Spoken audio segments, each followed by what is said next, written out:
또 자원해 주셔서 또 오늘 오후가 더욱 풍성한 것 같습니다. 우리 옆에 계신 분 인사하도록 하겠습니다. 꼭 칭찬받읍시다. 인사하세요. 꼭 칭찬받읍시다. 꼭 칭찬받으시기 바랍니다. 하나님의 칭찬이 여러분께 있기를 바랍니다. 오늘 로마서 말씀, 우리 새벽에 강해하는 말씀 중에서 제가 몇 군데 새벽에 충분하게 이렇게 전달을 못하는 부분들은 조금 중간중간에 좀 핵심적인 걸 몇 개를 따서 주일 오후에 좀 설교를 할 수 있도록 그렇게 하겠습니다. 바울을 괴롭혔던 많은 유대인들이 있었습니다. 그것도 동족이고 바울에 대해서 모르는 사람이 아니에요. 바울을 너무 잘 알고, 또 바울이 그 유대교 선교사였던 건 아세요? 유대교를 전파하기 위한 선교사. 선교사로 가는 사람들이 예나 지금이나 좀 못 배운 사람이 아니에요. 좀 잘 배우고 잘 알아요. 게다가 영향력이 큰 사람들을, 특히 유대교는 당시에 그 집권 여당 종교였어요. 그러다 보니까 유대교가 갖고 있는 이런 변질된 것들이 있음에도 불구하고 포교를 위해서 실제로 유대교 선교사로 예수님이라고 하는 존재를 이제 이단으로 규정했거든요. 당시는 그 당시에 처음 생긴 그 예수님을 만나서 변화되고 십자가에서 부활했다, 이게 사실인데 이걸 거짓말이라고 생각하고 유대교 사람들이 그거를 이제 이단으로 정죄를 해버렸어요.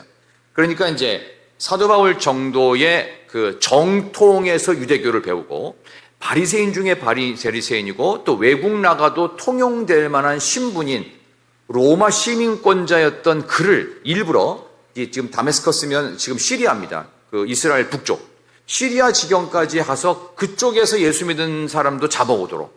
그러니까 당시 유대 사회는 남부지방이 유대, 중부지방이 사마리아, 북부지방이 갈릴리 위쪽이에요. 거기 시리아 지역인 다메스커스까지 보낸 거예요. 거기 가서 유대교 선교사로서 예수를 믿는 이단주의자들을 끌고 와서 체포해서 죽이려고 파송받았는데 거기서 예수님을 딱 만나버립니다. 그리고 나서 그가 이제는 유대교 포교 선교사가 아니라 유대인들에게 예수를 포교하는 선교사가 됩니다. 그런 극적 변화들이 있었죠. 그런 내용들을 바탕으로 해서 오늘 로마서 2장 뒷부분에 있는 내용이 쓰여집니다. 유대인 중에 정통 유대인이었던 이 사도 바울은 예수님을 만나고 나서 유대교가 갖고 있는 심각한 문제점들을 지금 지적하면서, 왜 예수님이 자꾸 너희 바리새인, 나도 바리새인이었다, 우리 같은 바리새인들에 대해서 화 있을진저 독사의 자식들아, 왜 이런 말을 주님이 가감없이 했는지 이유를 아느냐, 그 얘기를 하는 거예요. 지금 이게 여기 나오는 17절에서 29절이 그겁니다. 유대인들의 자랑은 딱 두 가지였습니다. 하나가 뭘까요? 율법 받은 거. 그다음에 또 하나는 몸에 받은 게 뭐예요?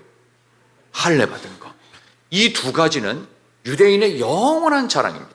난지 8일 만에 할례를 받고 율법을 받아서 우리는 선민, 택한 백성, 약속의 백성, 언약의 백성, 이거에 대한 자부심이 엄청나게 큽니다. 지금도 유태인이 그렇습니다. 지금도 본인들만 메시아를 기다리고 있고 본인들만 구원받는다라고 이렇게 착각을 해요. 이제 바로 그러한 부분에 대해서 예수님을 만났던 사도 바울은 정통 유대인의 신분이었던 사람으로 오랫동안 살고 유대인의 지엄한 율법들을 지켜온 사람으로서 이야기를 하는 거예요. 너희들이 가진 게 도대체 뭐냐? 그토록 자랑하는 자존심인 율법 받았다, 할례를 받았다 라고 하면서 율법을 지키지도 못하고, 나도 못 지켜, 너희들하고 우리 똑같아. 그리고 할례를 받았는데 할례 받은 사람처럼 나도 안 살았고 너희들도 안 살았잖아. 근데 뭘 자랑할 게 있냐? 지금 얘기하는 거예요. 이게 다 그 얘기예요. 그런 걸 변증적으로 설명하고 있습니다. 사도행전 14장에 보면 바울을 괴롭혔던 동족 유대인, 같은 유대교에 속했던 사람들입니다. 그 사람들에게 쫓겨가서 루스트라에서 돌로 죽을 만큼 맞습니다. 죽은 줄 알았어요. 근데 기적적으로 사도 바울이 살아요. 죽는 것도 사명 다하기 전에는 금방 안 죽습니다. 그러니까 우리 어르신들, 아유 빨리 죽어야지 뭐 오래 살아서 뭐 하겠어, 그런 얘기는 하지도 마세요. 다 거짓말이라는 거 우리 다 알고 있어요. 다 알아. 그런 얘기 하지도 말아. 그러니까 오래 살아서 하나님께 영광 돌려야지, 뭐 그래도 그런 얘기 하시면 우리는 그래요. 그래도 오래 사셔야죠. 아유 아니야. 그냥 오래 사는 뭐 그래도 오래 사셔. 이건 우리는 서로 인사말이죠. 그러니까 여기 나오는 그 바울이 죽을 뻔했는데 살았다. 사명이 있는 거예요. 아직 죽을 때가 안 됐다. 그 뜻입니다. 근데 겉은 멀쩡한데 갑자기 돌아가신 분이 있으면 하나님이 데려갈 때가 됐다. 이렇게 생각하시면 돼요. 근데 바울은 죽을 만큼 돌에 맞았는데 안 죽습니다. 그리고 나서 툴툴툴 몸에 붙은 흙을 털고 일어나서 다시 그 기절 직전에 그 몸을 이끌고 전도를 합니다. 이게 사도 바울이었어요. 사도 바울은 몸에 상처만 있는 게 아니라 영혼의 상처, 몸의 트라우마를 다 갖고도 하나님이 끝까지 살려주시는 그 마지막 신랑 같은 힐랏 같은 힘을 갖고 그런 전도했던 인물입니다. 올무에 씌워서 감옥에 집어쳐넣었던 유대인들에게 지금 이 이야기를 하고 있습니다. 너희들이나 이방인이나 똑같아. 이 로마서 2장 3장이 그 얘기예요. 유대인들의 죄가 뭐고 이방인들의 죄가 뭐냐? 너희들은 말씀 받았다는 율법의 자부심, 그리고 몸에 할례 받았다는 몸의 자부심, 그것 갖고도 그렇게 안 살잖아. 그게 너희의 문제고, 이방인들은 양심의 법이 있고 자연계시가 있는데도 그거 깨닫지 못하고 하나님 안 믿잖아. 너희나 이방인이나 똑같다. 그러니까 유대인들은 기분이 더 상한 거예요. 왜? 그 당시 유대인들에게 이방인은요, 좀 미안한 얘기지만 개 돼지예요. 그렇게 취급받는 그들하고 우리가 동급이라고? 그러니까 어떻게 해요? 그런 말을 짓거리고 다니는 사도 바울은 어떻게 해요? 죽어야 되는 거예요. 제거해야 되는 거예요. 그런 중에 바울은 죽음의 공포와 위협이 도사리고 있다는 것을 너무나도 잘 알고 있는 유대교 메커니즘 속에서 목숨을 걸고 복음을 전하고 있어요. 그런 거에 대한 변증입니다. 그래서 여기 나오는 얘기가 할례에 대한 의미, 그 다음에 율법에 대한 의미에 대해서 명확하게 정리하고 있는 그런 부분입니다. 이 정도만 좀 설명을 드리고, 그래서 학자들 가운데 그 탈무드에 보면 바리새인들의 유형이 여러 가지래요. 근데 여기서 혹시 여러분들은 속하는 게 없는지 한번 보세요. 7가지입니다. 한번 보십시오. 탈무드에 나오는 이 시대, 현 시대를 반영한 바리새인의 유형. 첫 번째, 잠시 대기형이 있습니다. 이건 뭐냐? 내가 이걸 해야 되나? 누군가 다른 사람이 먼저 하면 나도 거기에 편승해서 하는 것처럼 그 무리에 들어가야지 하는 거예요. 이게 잠시 대기형이에요. 두 번째는 눈을 감고 다니는 바리새인이 있어요. 견물생심이 되지 않도록 눈에 보면은 뭔가 욕심도 부리고 안 좋은 것도 할 수 있으니까 어떻게 해요? 눈 감고 아예 나는 신경 안 써. 나는 눈 감고 다니다가 어딘가에 부딪혀서 이마가 밤탱이가 되는 유형. 그러니까 이거는 눈 감고 다니는 형. 세 번째, 어깨가 으쓱한 형태입니다. 기회가 오면은 선한 일을 반드시 하는데 꼭 지가 했다고 얘기하고 다니는 애들이 있어요. 이게 또 다른 바리새인들입니다. 그렇죠? 자기가 뭘 했다고 자꾸 떠벌리는 거 있어요. 네 번째, 곱사등형 바리새인. 겸손을 가장해서 굽신굽신하고서 굉장히 겸손한 척하지만 뒤로는 자기 거 챙기는 사람이 있어요. 이게 곱사등형.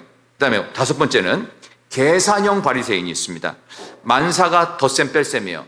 자기에게 유익이 돌아오면 열심히 해요. 근데 이득이 없잖아요. 절대 안 합니다.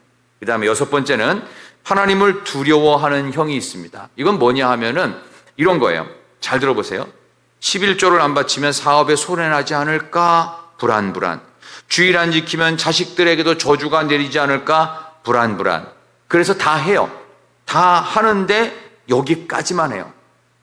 마음이 있어 하는 게 아니에요. 벌 받을까봐 하는 거예요. 이런 사람들을 가리켜 우리 주님께서는 화 있을진저라고 표현하고 있습니다. 이 화 있을진저라는 말이 헬라어로 마태복음 23장 13절에 화 있을진저 아나데마 에스토, 헬라어로 아나데마 에스토. 이게 무슨 뜻이냐? 천벌을 받으리라 구제불능 인간들아, 그 뜻입니다. 그러니까 눈을 감고 다니든 잠시 대기하면서 남에게 편승하든 어깨가 으쓱해서 지자랑하든 곱사처럼 굽신대지만 뒤로 자기 이속 챙기든 계산하면서 괜찮으면 하고 안 괜찮으면 안 하는 거든 하나님을 두려워하면서 두렵기 때문에 어쩔 수 없이 하는 것이든 전부 다 화 있을진저 이렇게 구제불능 인간들아 천벌을 받을지어다. 이 예수님이 하신 말씀이에요. 그러니까 이 얘기는 예수님의 저주가 아니에요. 경고예요, 경고. 경고라는 말을 영어로 뭐라고 할까요? 경고라는 말 두 가지가 있어요. 하나는 warning, 그냥 냅다 소리 지르면서 정신 번쩍 차리게 하는 거예요. 또 하나는 뭐예요? 알람. 알람과 워닝이 같이 있는 게 저주입니다. 예수님은 이걸 하신 거예요. 알람 기능과 워닝 기능을 같이 하신 거예요. 그러니까 저주를 퍼부려는 게 아니에요. 정신 차려, 정신. 알람, 때가 됐다. 이제는 돌아설 때가 됐지. 이제는 갈 때가 됐지. 이제 일어설 때가 됐지. 이제 그만할 때가 됐지. 이 알람 기능과 워닝 기능이 같이 있는 게 예수님의 화 있을진저입니다.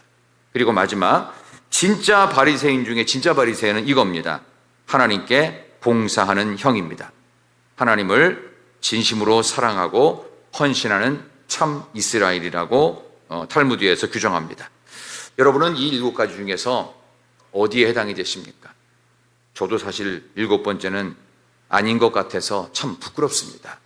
우리의 모습은 어디쯤 있습니까? 형식에 붙잡힌 바 된 것이 아니고 예수님께 붙잡힌 바 되어야 되는데, 신앙의 가장 무서운 적 중에 하나가 뭐냐면 위선이에요. 위선을 한마디로 형식주의라고 말합니다. 내가 이만큼 하면 하나님이 좋게 보시겠지. 거짓말입니다. 그런 일은 없습니다. 언행이 불일치합니다. 나는 옳다고 전제하는데 타인의 허물을 찾기에 바쁘지 않습니까? 그래야 내가 조금 나은 사람이 되잖아요. 상대적으로. 아니에요? 솔직히 아니에요? 우리 다 똑같이 해당됩니다. 100% 아니 200% 해당됩니다. 나는 조금 실수한 것이 있어도 넘어가려고 하고 다른 사람은 절대 못 넘어가요. 왜? 우리는 형식주의자이기 때문입니다. 우리 모두 다 똑같아요. 존 더넌이라는 사람이 위선자는 밖에서는 성인인 척하지만 안에 들어오면 악마다, 이렇게 얘기합니다. 밖에서는 굉장히 멋있어요, 포장해서. 근데 안에 들어오잖아요, 가장 나쁜 놈이에요. 이게 위선자라는 겁니다. 유대인들의 할례는 난지 8일 만에 유대인 아이들을 데리고 옵니다. 그래서 몸에다가 표식을 완벽하게 남기고 그거를 대단하다고 막 떠벌립니다. 그러나 실제로 그렇게 살지를 않았습니다. 여기에 대해서 사도 바울은 오늘 로마서 끝부분, 2장 끝부분에 이렇게 얘기하죠. 28절 29절, 그런 할례를 받지 말고 무슨 할례를 받아야 되는지. 자, 2장 28, 29절, 무릇 표면적 유대인, 시작.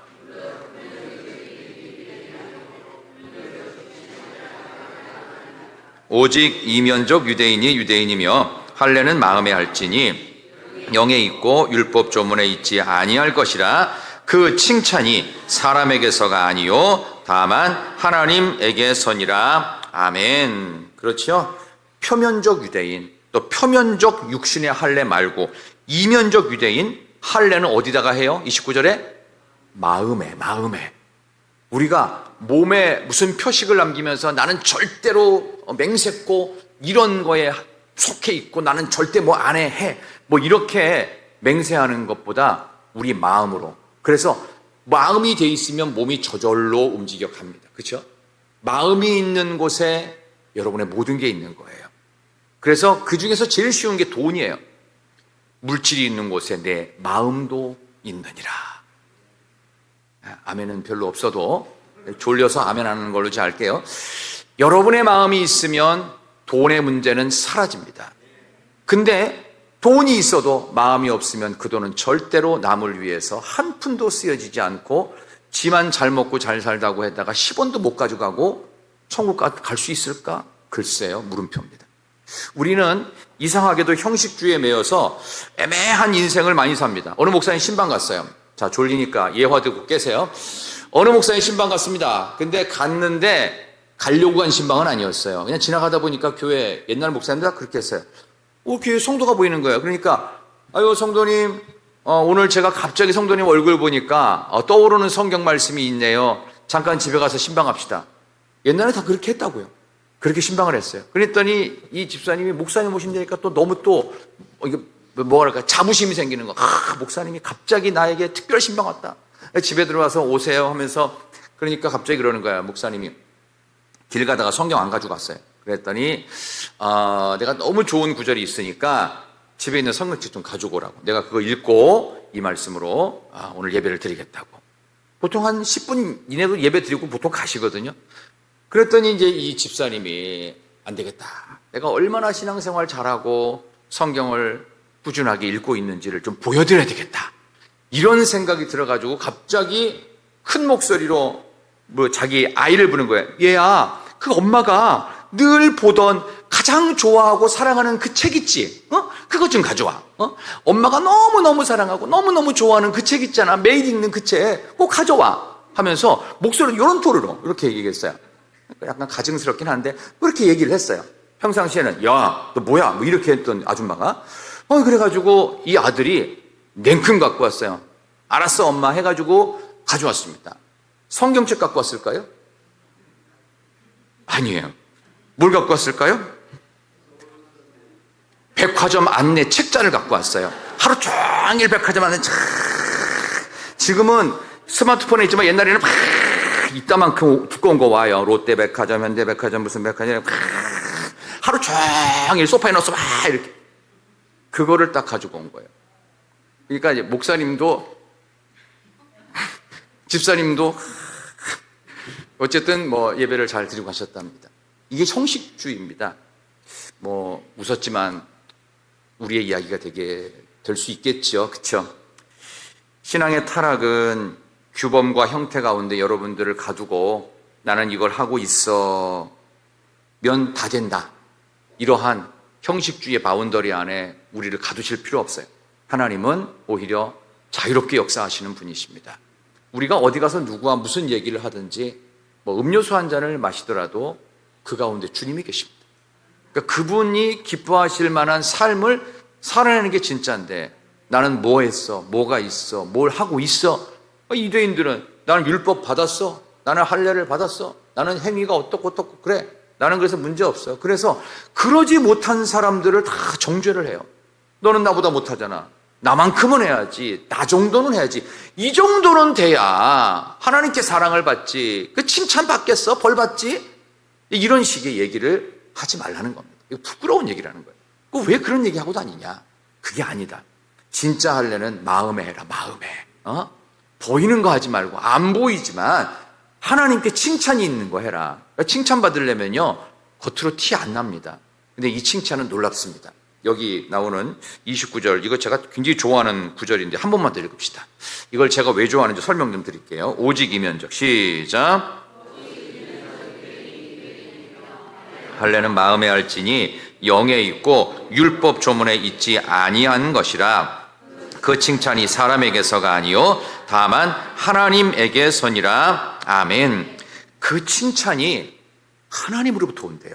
자, 그러면 사람이 줄 수 있는 칭찬은 하나님이 주시는 칭찬에 비해서 작을까요? 클까요? 사람이 주는 칭찬은 하나님이 주신 칭찬에 비해서 작을 것 같아요? 클 것 같아요? 하나님이 주신 것보다 작죠, 당연히. 그리고 일시적입니다. 오래 안 가고요. 거의 그때뿐입니다. 근데 하나님이 칭찬을 하시잖아요. 그러면 내면적인 부분이에요. 그럼 내면적인 부분이 뭐예요? 우리의 영적 지경을 넓히시는 거예요. 이 내면이 하루아침에 되는 게 아니잖아요. 그죠? 몸이 반응해야 돼요. 그냥 몸이 착착착 움직여야 됩니다. 그죠? 쉽지가 않습니다. 여러분들 신앙생활 할 때 몸이 이렇게까지 자연이 알아서 올 때까지 하루 이틀에 되셨나요? 아닐걸요? 굉장히 오랜 시간이 걸리셨을 거예요. 이 굉장한 훈련을 여러분 잘해 오신 겁니다. 그러니까 이 정도 하는 거예요. 저는 우리 교회가 좋다는 게 하나님께 칭찬받을 만한 모습이 구석구석 보여요. 구석구석. 누구의 어떤 얘기도 듣지 않아도 그냥 알아서 다 칭찬받을 만한 보이지 않는 헌신을 하는구나. 아멘을 좀 해야 되는데 그때는 아멘. 여러분들에게 그런 칭찬의 요소들을 저는 많이 발견했습니다. 그래서 하나님께 받은 칭찬은요, 여러분들이 상상도 못하는 복이 있어요. 이 칭찬은 상급으로 주어집니다. 이 상급은 천국에서만의 상급이 아닙니다. 우리가 살아가는 삶 속에서의 상급입니다. 단 자랑하지 마시고요, 그냥 그대로 하시면 돼요. 가만히만 계셔도 하나님이 알아서 챙기시더라고요. 이게 자녀에게 향한 복이 되든 또 내가 있을 때 복이 되든 저 천국의 영원한 상급이 되든 하나님으로부터 받는 칭찬이 여러분 모두에게 꼭 있기를, 반드시 있기를, 넘치도록 있기를 진심으로 축원합니다. 옆에 계신 분 한 번 더 인사합시다. 하나님께 꼭 칭찬받읍시다. 하나님께 꼭 칭찬받읍시다. 하나님께 꼭 칭찬받으시기를 소망합니다. 티나지 않을수록 진짜 칭찬이다. 그래서 표면적인 이면적, 어떻게 할례는 마음에, 영에 있다고 그랬죠. 영에 있다. 그러니까 이런 부분들 여러분들 제가 다 말씀드리지 않아도 보이지 않게 수고하시는 분들에게 하나님의 놀라운 복이 더할 줄로 믿습니다. 그걸 참 하고 계시니까 너무 감사하다는 생각이 들고, 제가 사실 이 교회에 대한 부분들을 늘 고민하면서 생각하다 보니까 로마서 2장도 그렇게 고르게 됐는데, 여러분들 우리 교회가 갖고 있는 노회 내의 평가는 거의 탑 클래스입니다. 우리 노회 안에도요, 좀 대형 교회에 들어가는 교회가 한 두세 군데 정도가 있습니다. 대구제일교회, 한 삼덕교회 정도, 지금 거의 제일 클 걸로 제가 알고 있고, 충성교회 정도 들어가나요? 근데 어쨌든, 아직 10,000명은 다 안 되지만, 어쨌든 대형 교회 안에 들어가는 교회보다도 우리 교회 분위기가 훨씬 더 좋습니다. 그거 왜라고 생각하세요? 저는 왜 좋을까를 한참 고민했어요. 우리 교회는요, 기도 중심 교회입니다. 우리 교회는 나름대로 똑똑하신 분들이 많고, 또 능력 있는 분들이 많고, 보이지 않게 수고하고 헌신하면서 칭찬을 하나님께 들을 만한 분들이 많고, 큰 교회들도 있겠죠. 근데 우리 교회의 어떤 핵심 DNA, 목회의 핵심 철학은 뭐냐? 기도였습니다. 여러 가지 불평도 있을 수 있고, 불만도 있을 수 있고, 있는데, 그 모든 것들을 마지막으로 해결하기 위한 방법을 우리 교회는 기도로 가져가고 있어요. 그러니까 좀 실력이 없다, 능력이 없다, 뭘 잘한다, 못한다, 이게 아니고 그냥 우리 모두 하나님 부족합니다. 도와주세요, 기도. 살려주세요, 기도. 하나님 우리를 새롭게 해주세요, 기도. 하나님 내가 조금 더 충성하고 헌신하겠습니다, 기도. 더 사랑하게 해주세요, 기도.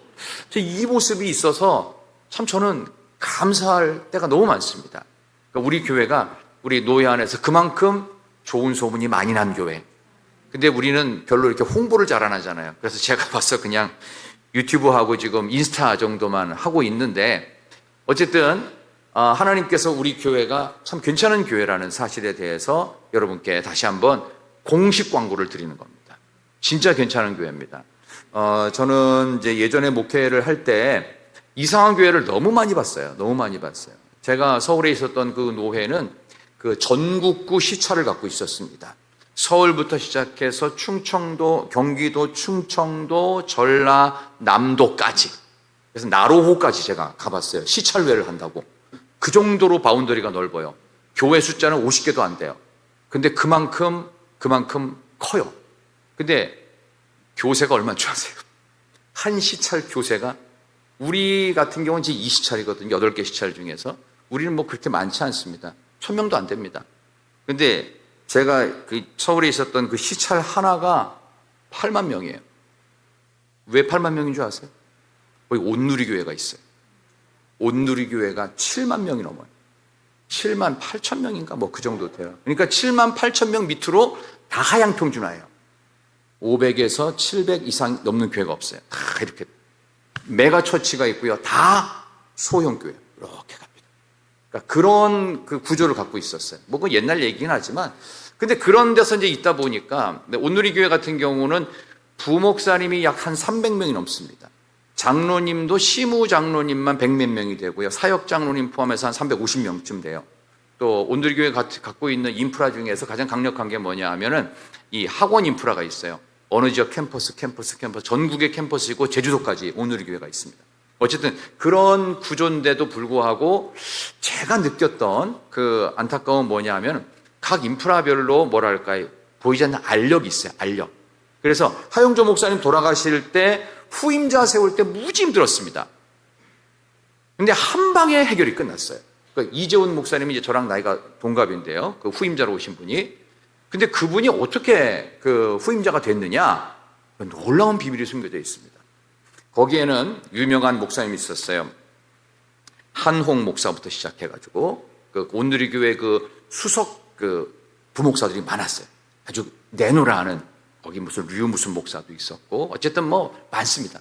한 열 몇 명의 기라성 같은 담임 목사급의 부목사들이 쫙 포진되어 있었고 최소한 온누리교회에서 20년 사역을 해야 돼. 그런 정도 사역을 해야 이제 수석 목사, 수석 부목사 올라가거든요.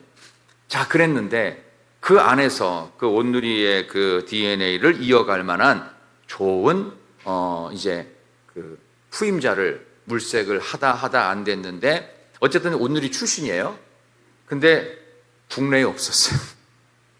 하용조 목사님이 기도하고 금식하면서 하용조 목사님이 이제 간암으로 돌아가셨거든요. 근데 기도하면서 결정을 내렸던 게 누구냐? 가장 실력 있는 사람을 제외시켜라. 가장 인기 있는 사람을 제외시켜라. 근데 어떤 사람이 됐을까요, 그러면? 가장 유명무실한 사람.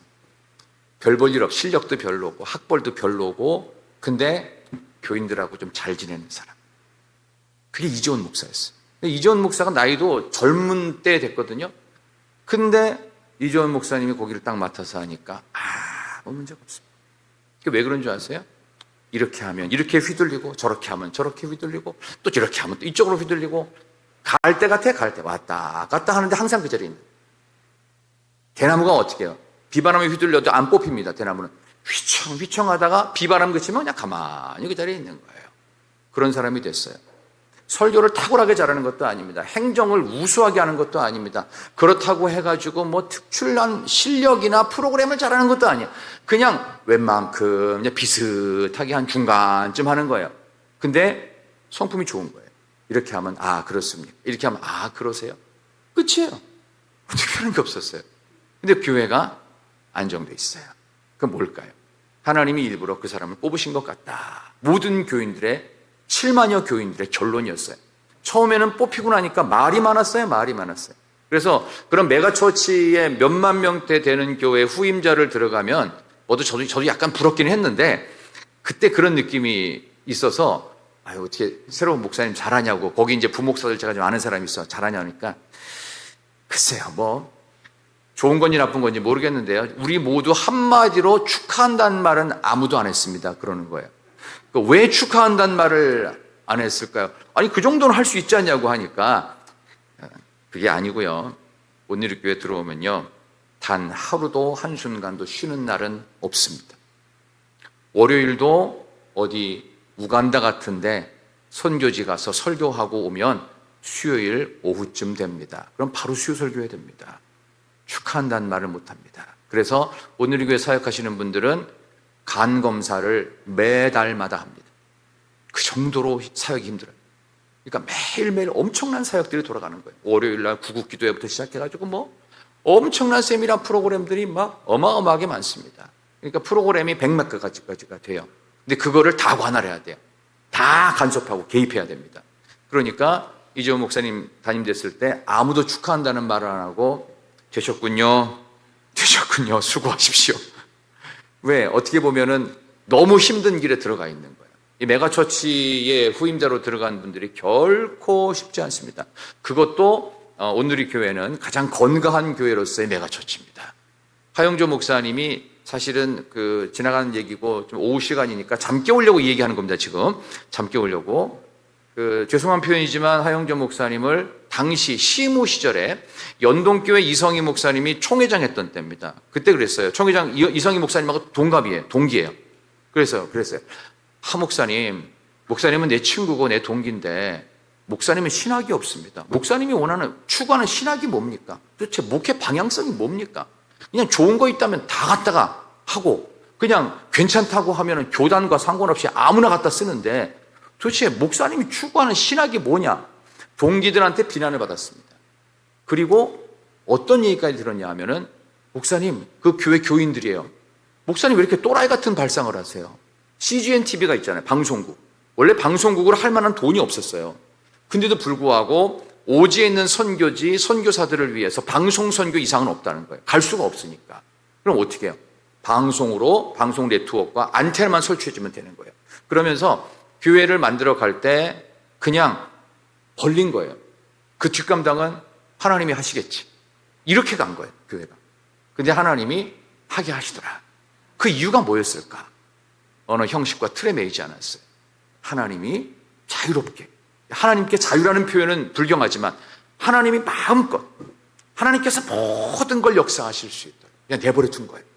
그러니까 교인들도 그렇고 또 그 목회자들도 그렇고 대책이 안 나오잖아요. 대책이 안 나와요. 돈이 있어요. 인프라가 있어요. 전문가가 있어요. 해본 경험이 있어요. 아무것도 없어요. 근데 일은 벌려놨어요. 해야 돼요. 어떻게 했을까요? 기도로 한 겁니다. 하나님 도와주세요. 힘을 주세요. 지혜를 주세요. 이걸 감당할 만한 돈도 없고 인력도 없고 우리는 실력도 없고 노하우도 없고 이걸 실패하면 또 엄청난 손해를 보고 교인들한테 장로님들 욕먹을 게 뻔하고 목사님들은 이거 하나 못하냐고 핀잔들을 게 뻔한데 우리 어떡합니까? 이제 그때 이제 하영조 목사님이 모든 욕은 내가 먹을 테니까 해라. 그래가지고 그 큰 CGN TV가 그때 만들어지게 됩니다. 이제 그러면서도 하 목사님 또 많이 좀 몸도 아프시고 막 그랬었는데 그러면서 어느 날부터 하 목사님이 단상에 설 때마다 제가 하는 설교가 오늘 여러분에게는 마지막 설교일 수 있습니다. 몸이 너무 안 좋으니까 뭐 일주일에 몇 번씩 투석을 받고 다니고서 단상에 겨우겨우 설 때마다 어느 날 얼굴이 누렇게 떠버리는 거예요. 투석을 너무 많이 하니까 이분이 제 몸이 아닌 거예요. 근데도 돌아가실 때까지 그 단상을 지키셨죠. 사실은 이제 그런 걸 보면서 제가 느꼈던 게 오늘의 교회가 할 수 없는 마지막 상황에서 모든 걸 기도로 몰아갔어요. 우리 교회도 또 여러 가지 우여곡절이 있었을 거 아니에요. 지금까지. 앞으로도 하나님께 기도로 맡기고 나가면 좀 부족한 게 있고 좀 우리는 좀 실력도 없고 인프라도 약하고 돈도 없어도 하나님이 기도를 통해서 길을 여실 줄 믿습니다. 사도 바울이 죽음의 고비를 넘기면서 너희들 자랑할 게 뭐냐? 내가 뭐 갖고 했겠냐? 하나님께 매달리는 수밖에 없었다. 감옥에서도 나는 기도하고 찬송했다. 이 자부심을 갖고 할례는 너희 마음에나 해. 이면적 유대인이 아니야. 내면적이 돼야지. 내면적이 돼야지. 그러면서 더욱 하나님께 매달리는 자로 설 수 있었기 때문에 저와 여러분도 기도를 하나님께 맡기는 그런 우리 교회를 만들어가는 일꾼 되시기를 진심으로 축원합니다.